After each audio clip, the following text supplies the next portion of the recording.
Good morning छात्रों। आज का टॉपिक रहेगा भारत में लेखांकन के जनक, जो लेखा शास्त्र के जनक हैं। इनको हम भारत के लेखा शास्त्र के जनक के रूप में जानते हैं। हम प्रसिद्ध विद्वान शिक्षाविद श्री कल्याण सुब्रमणि आयर के.एस.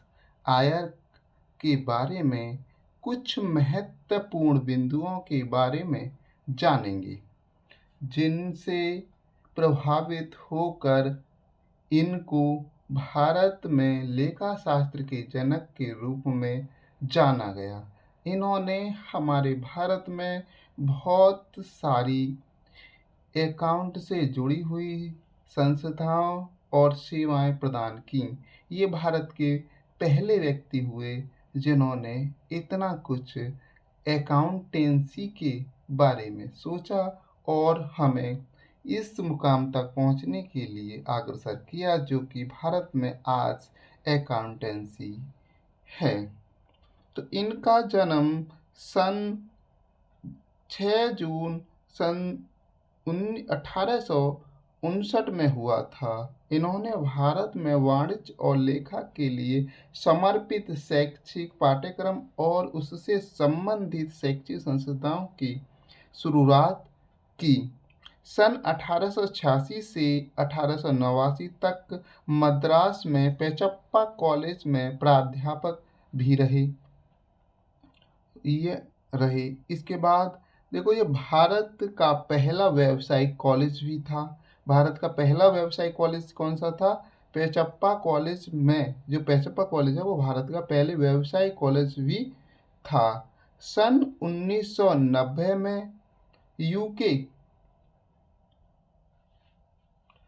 यूके में सन 1990 में इन्होंने अपनी स्वयं की फर्म की स्थापना की। इन्होंने अपनी एक स्वयं की फर्म की स्थापना कर ली।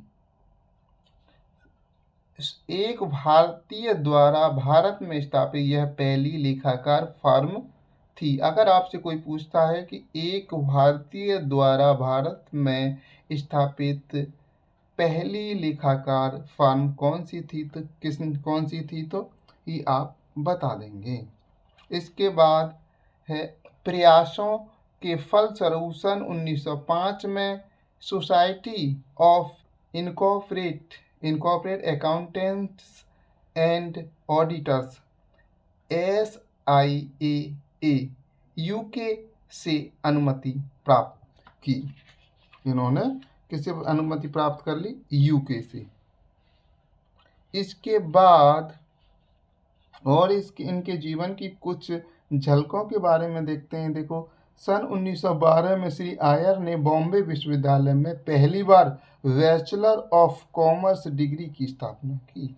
इन्होंने सन 1890 में बुक कीपिंग में लेखक मानक पाठ्य पुस्तक, इनकी जो पुस्तक थी पाठ्य पुस्तक का स्थापना की। 1990 में मद्रास विश्वविद्यालय में निर्वाचित फेलोशिप और सीनेट के सदस्य रही। सीनेट के सदस्य भी चुने गए। उसके बाद 1900 में बॉम्बे में first night school of commerce की स्थापना की। 1912 में विश्वविद्यालय में स्थापित bachelor of commerce degree Bharat में पहली बार 1908 वायराम जी जीजाभाई द्वारा बॉम्बे में आमंत्रित किया गया।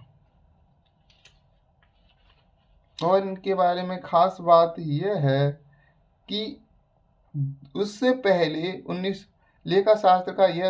1905 में सन 1905 में लंदन परीक्षा के लिए भारत में प्रशिक्षण के लिए society of incorporate accountants and auditors UK से अनुमति प्राप्त थी। कहाँ से प्राप्त थी? यूके से। यहाँ के जो छात्र से अगर अकाउंटेंट में शिक्षा प्राप्त करनी है तो वो छात्र कहाँ जाते थे? लंदन में। लंदन में संस्था थी तो लंदन में ही एग्जाम दिया करते थे, और जहाँ से वो अगर पास होते थे या फेल होते थे, सारे डिसीजन लंदन से ही हुआ करते थे। 1901 से 31 तक बॉम्बे विश्वविद्यालय के निर्वाचित फेलोशिप और सीनेट सदस्य लगभग 30 वर्ष। और इनके जीवन की कुछ महत्वपूर्ण बातें और भी हैं जो आपसे साझा करने की है। सन 1913 में बम्बई में वाणिज्य के एक महत्वपूर्ण शिक्षा केंद्र जिसे सिडनी कॉलेज ऑफ कॉमर्स की स्थापना की तथा इसके और उनके जीवन से जुड़ी एक महत्वपूर्ण घटना यह है कि इन्होंने अपने नाम वाली फार्म की स्थापना सन 1897 में कालीकट में की, जहां से यह सन 1900 में बॉम्बे चले गए। इनकी फार्म का मुख्यालय आज भी कालीकट में ही है। इन्होंने सदैव अपनी फार्म को व्यावसायिक शिक्षा को आगे बढ़ाने का एक माध्यम माना। इनकी फार्म लेखा पेशे के युवकों के लिए समर्पित थी।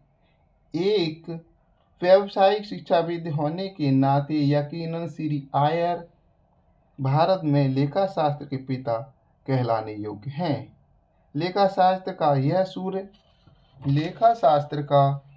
यह सूर्य अपनी लालिमा लिए सदैव के लिए अस्त हो गया, लेकिन उनके जो कार्य थे आज भी हमारे भारत में बहुत ही महत्वपूर्ण कार्य कर रहे हैं।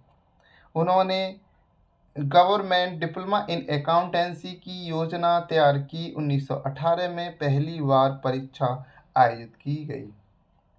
सन 1880 में वही खाता पद्धति पर एक वर्णनात्मक पाठ्य पुस्तक वही खाता पद्धति के सिद्धांत और व्यवहार, उनकी जो पुस्तक थी एक वही खाता, जिसको आप हमेशा बनाए रखेंगे, वही खाता पद्धति के सिद्धांत और व्यवहार, लिखी श्री आयर मद्रास विश्वविद्यालय और बॉम्बे विश्वविद्यालय के फेलो और सीनेट के सदस्य के रूप में चुने गए, जहां यह लगभग 30 वर्ष। देखो, बॉम्बे विश्वविद्यालय में स्थापित bachelor of commerce degree Bharat में पहली बार 1908 सर वायसराय जीजाभाई द्वारा बॉम्बे में आमंत्रित किया गया। ऐसे महान विद्वान अकाउंट से जुड़ी हुई सारी जो समस्या थी इन्होंने हमारी हल की। इन विद्वानों के लिए हम शिक्षाविद जो कि हमारे लिए आज भी इतना बड़ा कार्य कर गए, इनके लिए हम बहुत बहुत आभारी हैं इनके कार्यों के लिए। प्लस अकाउंट के पिता कहे जाने वाले भारत के लेखा शास्त्र में इनका नाम सदा सदा के लिए अमर हो गया। इस तरह से इससे जुड़े हुए अगर कोई क्वेश्चन आपसे मिलते हैं तो आप आसानी से कर पाएंगे।